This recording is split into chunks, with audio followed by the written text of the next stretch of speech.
Time to get into this. This is the many Jesuses of Josephus. I usually wear glasses, but the glare's insane if I'm staring at a screen and want to talk.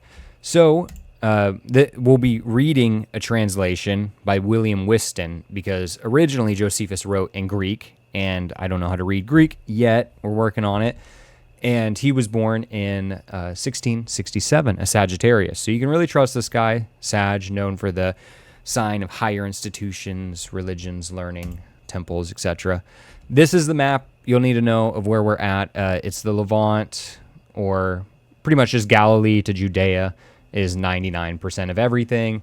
Nazareth, Tiberias, Capernaum, Bethsaida, all the way down the Jordan River to Qumran, Jericho, Jerusalem. Josephus was in the Galilee region, not at the time of Jesus, but soon, right after. He was governor and then turned general whenever the Romans invaded. And then he wrote his books around 93 AD, actually commissioned by the Romans because he swapped sides. But we'll get into that later. He's a little bit of a traitor, a little bit of a Benedict Arnold. So to just get to the verse, it's called the Testimonium. That is where Josephus talks about Jesus, the main Jesus. As we'll see, there's many Jesuses. And if you want to look it up for yourself, it's book 18, chapter 3. As I said, if you're reading in English, it's going to be the translation by William Whiston. Several scholars, including Paul Mayer and Z. Barres, say that there are three possible perspectives on this. One, it's entirely authentic. Two, there's some Christian interpolations, changes going on. And then three, that this is entirely a Christian forgery and Josephus didn't say anything about Jesus of Nazareth. Now, and to put context into the book, Josephus brings up Jesus of Nazareth as he's going down a timeline. When he reaches around 30 AD, he briefly mentions this. If you want to look this up for yourself, technically it's book 18, chapter 3 of the Jewish Antiquities. You can find it anywhere online. Especially this translation is available for free. Around 30 AD, Josephus states, "Now there was about this time Jesus, a wise man, if it be lawful to call him a man. For he was a doer of wonderful works, a teacher of such men, as received the truth with pleasure. He drew over to him many of the Jews and many of the Gentiles. He was the Christ. And when Pilate, at the suggestion of the principal men among us, had condemned him to the cross, those that loved him at first did not forsake him, for he appeared to them alive again the third day, as the divine prophets had foretold these things, and 10,000 other wonderful things concerning him. And the tribe of Christians named from him are not extinct at this day." So we notice a couple things there, primarily that Josephus, a Jew, calls Jesus the Christ, and that he talks about the resurrection. On the third day, he appeared to them alive again.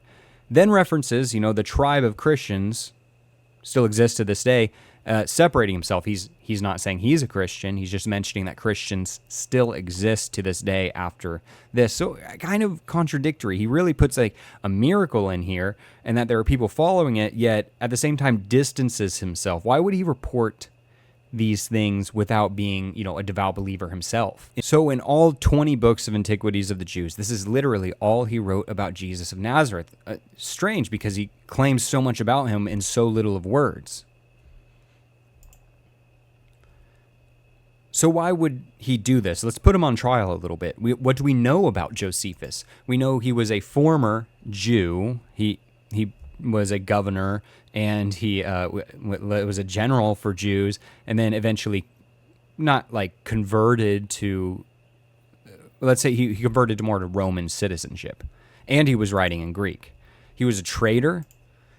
He was pagan-ish. He kind of stopped being so Jewish. Definitely not Christian, and he wasn't alive at the time. So he's hearing this talk from someone else. He doesn't have his sources. You can't blame him. There was no historical standard for the day, so sourcing isn't really something I see done a lot until Islam, when they will source, or the Kabbalah and the Talmud will source from rabbi to rabbi who said what. So I get a little curious, looking into the eyes of Josephus, a former Jew who's not a Christian, going, he was the Christ?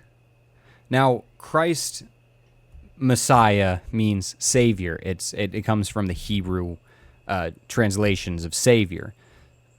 So savior of what? He was the savior. That's a very Christian statement, and not just a savior or a Messiah, like Cyrus the Great was a Messiah.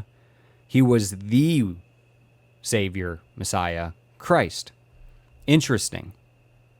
So I look deeper. How many Jesus-es are there in the complete works of Josephus? Not just Antiquities of the Jews. How much does he, as a historian of the time, how many Jesuses are we talking about in this time period? Just out of curiosity. It's not that uncommon of a name. It turns out, if you go through all of it, there are approximately 12. Not like a million, but actually, I think the most common name in the book. So after reading all the complete works of Josephus, I went ahead and wrote down all the Jesuses I stumbled across and what he said about them. So in the first one, Jesus, the son of Cephius. This is in book 2 and his autobiography. He mentions this guy. He was a general for Idumea. That was, put it in the map right there. That was just a little south of Judah. He was governor of Tiberias being in the Galilee region. And he was a wicked man. So if he was a governor in Tiberias, Josephus definitely knew this guy. And calling him a wicked man, a little biased, but whatever. He didn't state why he was a wicked man. He usually, when Josephus says that, he just goes, he sucked or whatever. Jesus, the son of Shaphat, in book 3, he was a leader of rebels outside Tiberias, again in the Galilee region, stole horses from the Romans, and ran away twice. Romans kept trying to hunt him down, and they couldn't. You had Jesus, the son of Damnaeus, in book 4. He was a high priest. Not well liked. That's all he says about him. Then you had, in the same book, Jesus, the son of Gamaliel. He's actually mentioned a few times. He was the eldest high priest of Jerusalem at one point, wanted to quiet the zealots, came out there with his big speech, was totally ignored, and walked away sorrowful. That's a quote from Josephus. Then he was murdered by the zealots during a siege. So he was actually murdered by Jews. Up next, we have my favorite Jesus, and he has the biggest storyline out of any of the Jesuses. Jesus, the son of Ananias, and not Ananias. Ananias. I always get these ones confused. But book 6, a plebeian and husbandman, so a poor man and a shepherd. He came out during a peaceful time and said, "A voice from the east, a voice from the west, a voice from the four winds, a voice against Jerusalem and the holy house, a voice against this whole people." Kind of an apocalyptic chant here. He would cry this day and night in Jerusalem until the people started thinking of him as a prophet. The Roman procurator Albinus, that was the role that Pilate had for Jesus, whipped him while he said, "Woe, woe to Jerusalem." Jesus said that, not Albinus. After his torture, he wandered Jerusalem saying his catchphrase, the four winds thing, over and over again.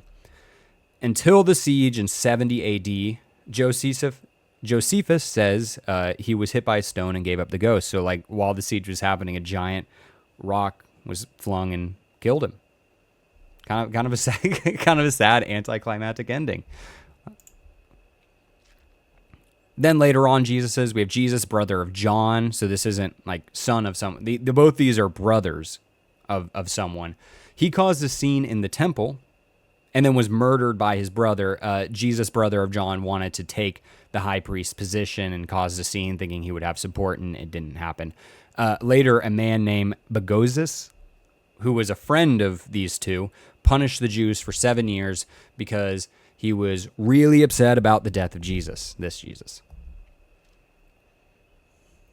I guess Bagosus was implying that he thinks that Jesus should have gotten the high priesthood. Then in book 7, you have Jesus, brother of Ananias. He obtained high priesthood after his brother died. Then a king was angry with him and removed him from that high priesthood. He changed his name to Jason, which is always a good move. And then he left to become a Greek. So he became a Greek Jason. You know what? Go where you're appreciated, not tolerated. And if changing your name to Jason and becoming Greek is how you become appreciated, get out of Jerusalem and that high priesthood. You don't need it, Jesus. Then there's a bit of a lull in the Jesuses. Not until book 15 do we see another different Jesus. This is Jesus, son of Phabet. He was a high priest, and then he was stripped by a guy named Simon. Was not a high priest anymore. Jesus, son of C, in book 17, was just a high priest. That's all he says. Jesus, son of Josedek, in book 20, was a high priest and well-liked, or at least well-liked by Josephus. Then he had Jesus, son of Gamaliel, which I was like, is this the same Jesus as Jesus, son of Gamaliel? I don't know. He was a high priest, successor of Jesus, son of Damnaeus. He was way back in like book 4. And then the priesthood was taken away by one of the Agrippas, one of the Herods. So that's all of the Jesuses of Josephus. And if we just sum up what we've learned, of the 12, 7 of them were high priests. These are all the different high priests, all with their own storylines, some well-liked, some not. 2 of them were leaders of rebels, primarily zealots. And then you had one, poor Jesus, my favorite Jesus, Ananus, Jesus, son of Ananus, who was killed by a stone. So let's combine all 3 of these Jesuses. We have a high priest, we have the leaders, and we have a poor.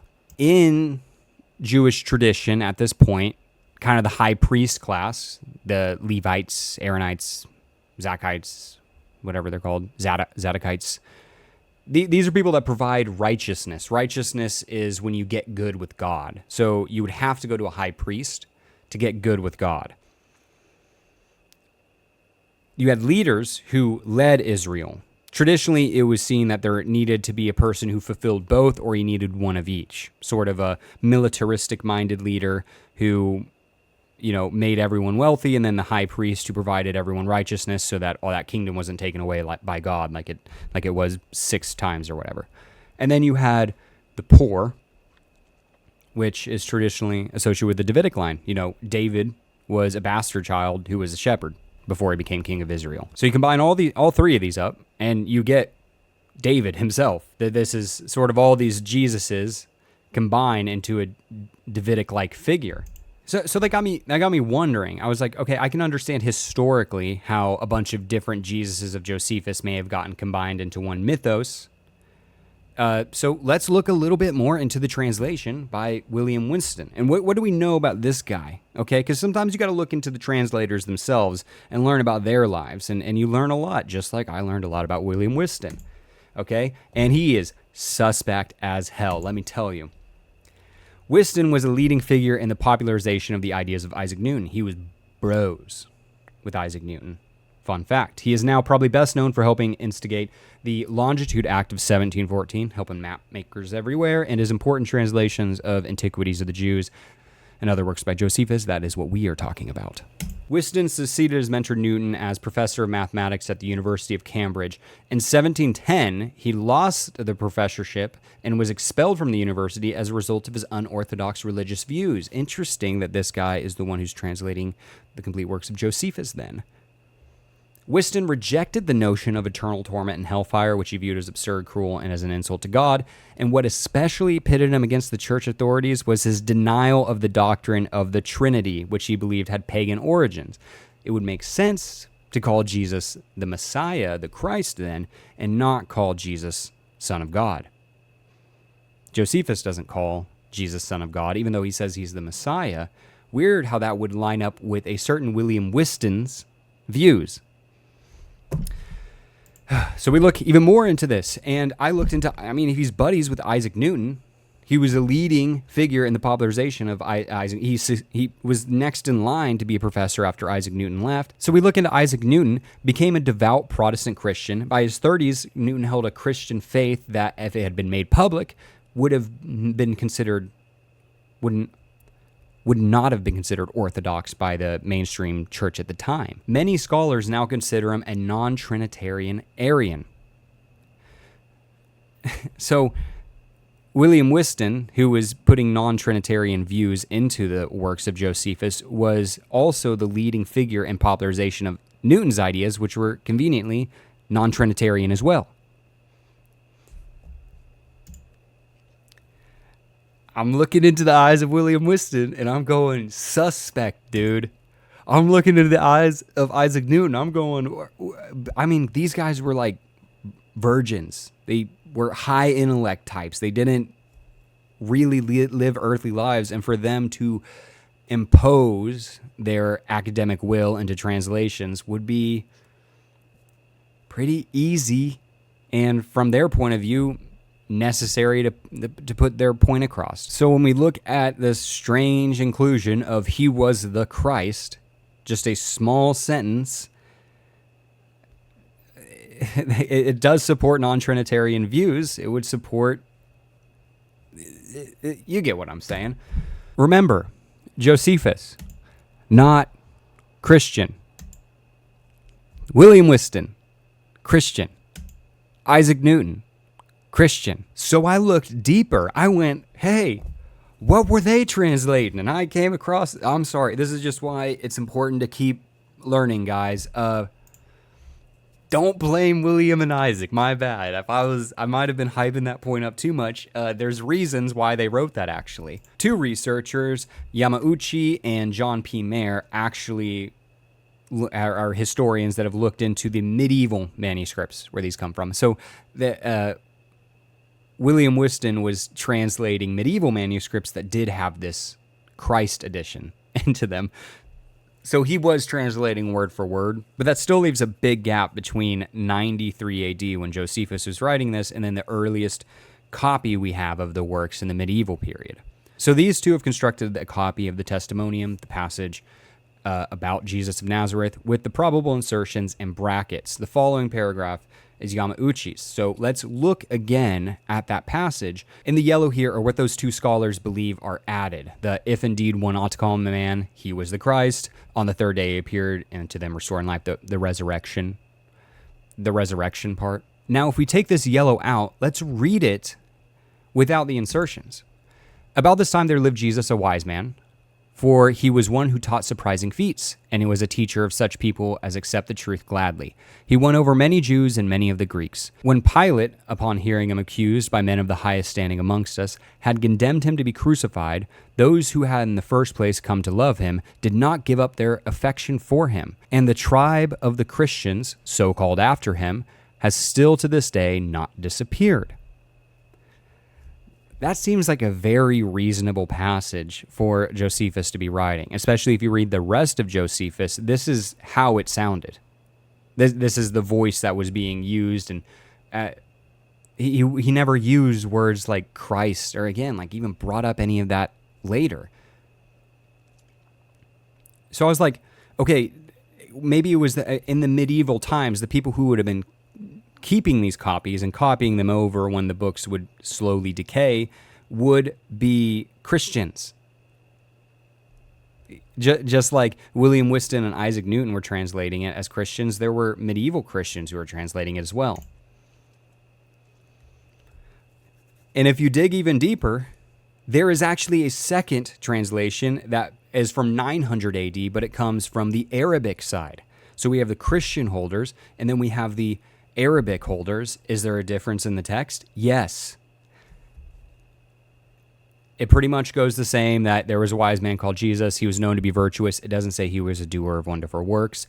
It says Pilate condemned him to be crucified and die. And I find this Pilate passage very interesting because it does seem the Christians have the anti-Semitic view that it was the principled men, the Jews, that were the ones that say Christ. That really obviously fake passage in the gospel where Pilate's like, who do you want to die? This horrible person or Jesus? And then the Jews are like, hiss, boo, kill Jesus. It's anti-Semitic in nature and is not what happened, especially in the original translations of Mark. There weren't really even people there at the crucifixion. Anyway, rant over. In the Arabic translation, they just say Pilate condemned him to be crucified and die, which is what more in line with Pilate, someone who is extremely cruel to the Jews, would have done. Going on, and those who had become his disciples did not abandon his discipleship. They reported to him he had appeared to him after this crucifixion and that he was alive accordingly. So here's where it gets interesting. He was believed to be the Christ, concerning whom the prophets have recounted wonders. In the Arabic translation, they're saying that Jesus of Nazareth was just presumed to be Christ and was compared to the instructions of the prophets from the Old Testament, which is just is factually accurate because you already had Origen, the early truth. You already had people like Origen and the early church fathers who had pushed this Christology into almost the entire known world at that time. Okay, so we get to the bottom of this rabbit hole and we realize that there are two different early translations of Josephus. And so at the end, I go, let's just go to the biblical scholars and see what they say. Let's just look at... So I found one scholar who actually did go over this. This is Richard Carrier. He's a PhD from Columbia University in ancient history. He has his own blog. It's a little strange sometimes. I mean, he rants about movies or whatever, but he has these as his possible theories. So if we see the 4th century to the 5th century to the 8th century, and then we have a split into the Arabic and the 12th century into the Christian. So down here in the 10th century, this would be he was presumed to be Christ. Here in the 12th century, it would be he was the Christ. Theory 1, which I believe to be more probable, is that Eusebius wrote he was believed to be Christ because Josephus actually wrote he was believed to be Christ. In which case makes a ton of sense. I mean, that's what Jews knew about Jewish Christians at the time.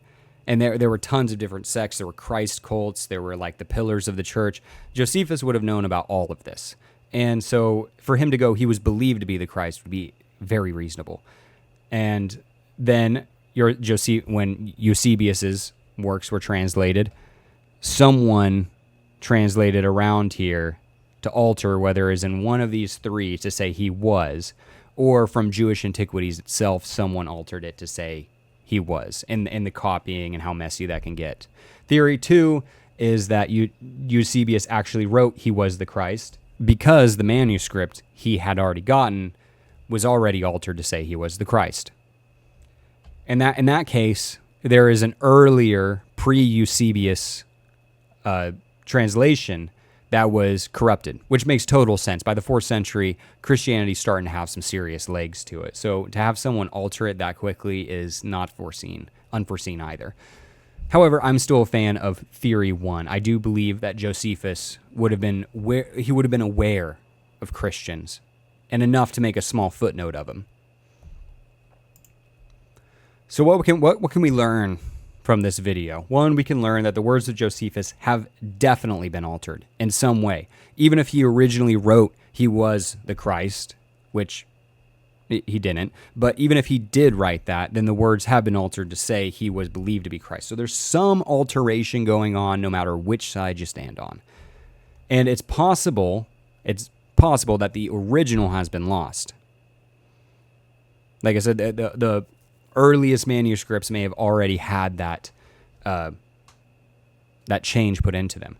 Second, the Christian sources differ from the Arabic sources. You have Messiah versus believed to be the Messiah. So there is an obvious schism there. And then 3, Josephus in general is very unreliable. Some passages I couldn't go over in time because I didn't want to ramble too much was stuff like during the siege of Jerusalem, Josephus says that a cow birthed the lamb, like as an omen from God. And another part, he talks about a Jewish stampede that killed 20,000 Jews. At that, a human stampede killing 20,000. And then we obviously know he's biased because he'll put in stuff like he was a wicked priest or a wicked man, which is, he doesn't say why. He just is like, and that guy fucking sucked, just so you guys know. Kind of like Dante's Inferno, where he was writing in his enemies in real life to be punished in hell. Josephus could be writing in history, being like, "Yo, I hated this governor of or this general of Tiberius, and he was a wicked man." Just so you know. And lastly, don't blame William. I blame William for so long. Yeah, don't blame William. He didn't do nothing. Him and Isaac were cool. Anyway, that's been going over Josephus. Let me know what you think. Do you think it's theory 1? Do you think it's theory 2? Do you have another theory or another viewpoint that I didn't go over? I tried to go over every single rabbit hole I could after reading this book. I'm so happy I found it in the bargain bin at like a used bookstore. Always look there. Anyway, that's all I have for now. Until next time, I'll miss you. Bye-bye.